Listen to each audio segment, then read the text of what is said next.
Bismillahirrahmanirrahim. Assalamualaikum warahmatullahi wabarakatuh. Dan salam sejahtera kepada anda semua yang sedang bersiaran di laman Sumber Inspirasi YouTube channel.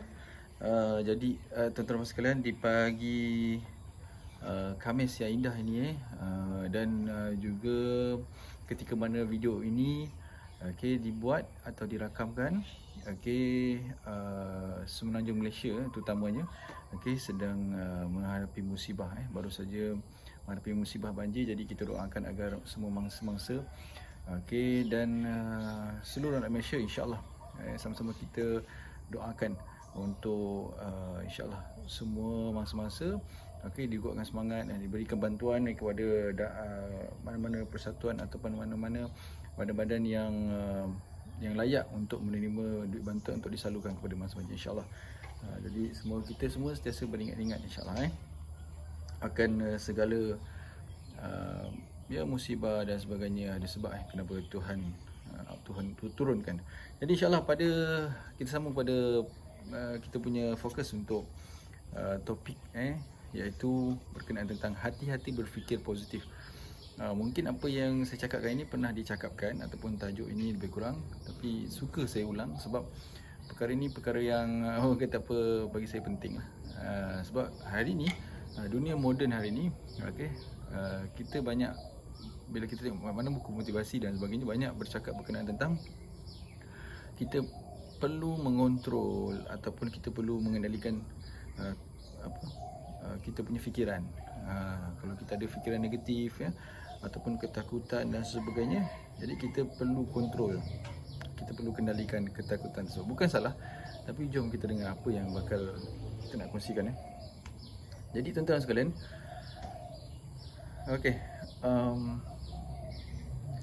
jadi bila kita berfikir negatif, kita kebiasaannya dianjurkan untuk lakukan beberapa trik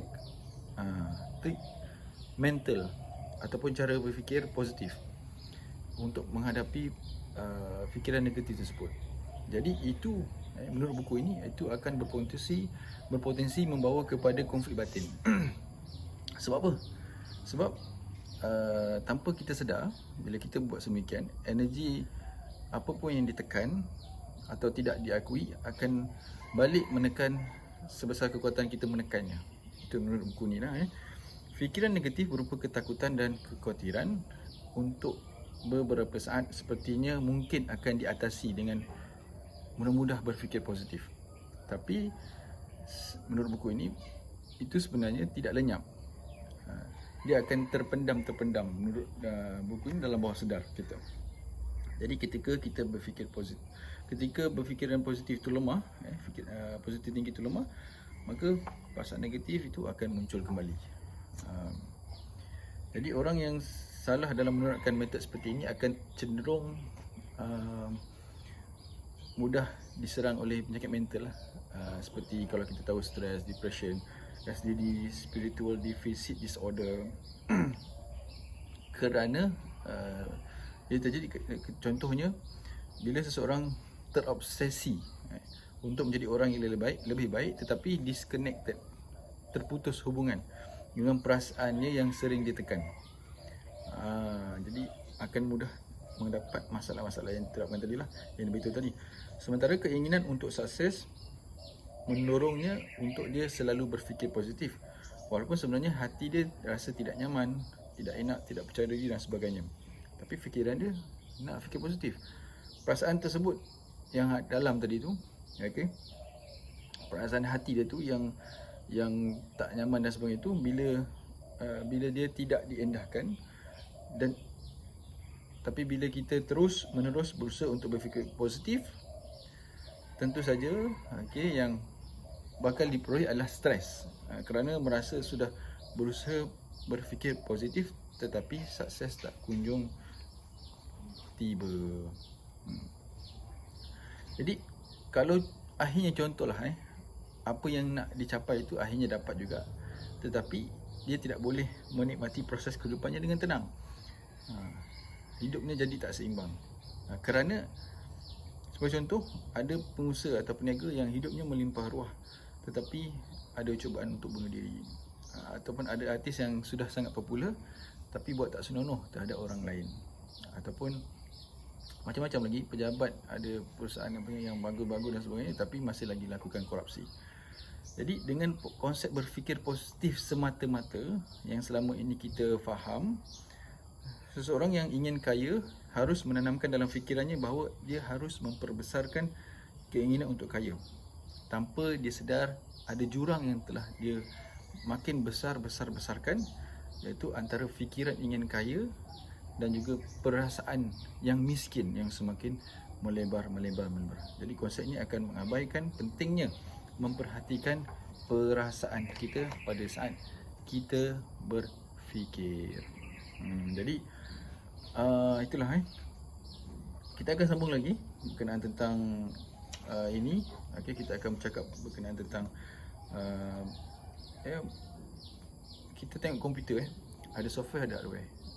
Jadi bila software itu tak berapa kena, dalaman tak apa kena, software tak berapa bagus, tak selesai masalah, isu dan sebagainya, jadi itu akan menyebabkan hardware rosak. Sebab dia ada contoh, ada masalah yang biasa sebut dalam komputer ni, software incompatibility issue. Jadi komputer akan hang, crash dan sebagainya, dan akhirnya tidak boleh beroperasi dengan baik.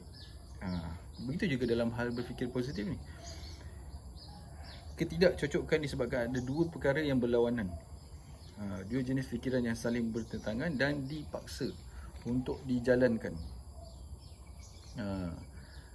Ketika seseorang berfikir dengan sedar dia ingin sukses, tapi di dalam hatinya, bawah sedar dia sedang mengatakan bahawa dia tidak sukses dan sebagainya. Jadi semakin dia berkuat untuk saya ingin sukses, semakin dalam dia pula menjerit saya tidak sukses. Jadi ini tak teli. Jadi sebab tu kita apa yang kita boleh dapat daripada buku ini adalah kita perlu selaraskan yang di luar dan juga di dalam. Jadi mungkin apa yang kita boleh ambil daripada catatan ini adalah bukan bermakna kita harus berfikir negatif, tak. Maksudnya kita harus menurut setakat ini, tulisan ini, nanti dia ada solution dia dan sebagainya. Tak apa, kita masuk ke part 2. Tapi untuk bercakap lagi tentang ini, yang kita boleh dapatkan adalah bukan mana kita kena harus berfikir negatif, tidak. Tetapi kita perlu sentiasa continuous berfikir positif. Tetapi kita kena semak dalaman kita, hati dan perasaan kita, lakukan muhasabah, go through, self reflection kena ada. Bukan hanya mengejar impian, mengejarkan apa yang kita nak, tetapi kita tak tengok apa yang di dalam hati, perasaan kita dan sebagainya. So InsyaAllah kalau kita ada masa, bila kita semak dalam kita, so kita akan dapat tally kan, InsyaAllah. So apa yang kita buat, ambil masa untuk tallykan dalaman dan luaran kita.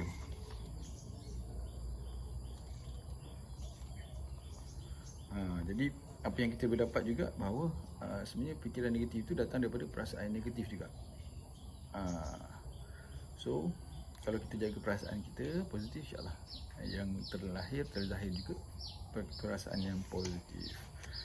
Dia ada sambungan lagi, tapi saya suka untuk sambung ke bahagian yang kedua supaya kita ada, orang kata apa, kita fokus kepada satu info itu, dan bila kita fokus kepada satu info tu, so kita tak terlepas lah, tak terlepas semua, bila kita dapat satu.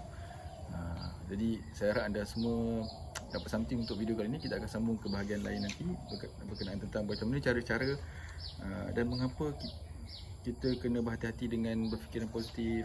Ada 3 sebab, dan bagaimana untuk kita melatih perasaan kita jadi enak dan sebagainya. Jadi insyaAllah sekadar itu saja untuk video kali ini. Kami doakan agar anda sentiasa bahagia, berjaya di dunia dan juga di akhirat. Jadi bagi anda yang mungkin mengenali ataupun anda sendiri mangsa banjir, jangan lupa untuk cuba teruskan dapatkan bantuan daripada pihak-pihak yang berwajib. Banyak yang ingin menyumbang dan sebagainya, tapi mereka tidak tahu. Jadi teruskan usaha-usaha anda. Bagi anda yang bantu, ramai lagi yang memerlukan pertolongan, insyaAllah. Jadi kita doakan agar segala-galanya dapat diselesaikan dengan baik, dengan cepat dan sebagainya.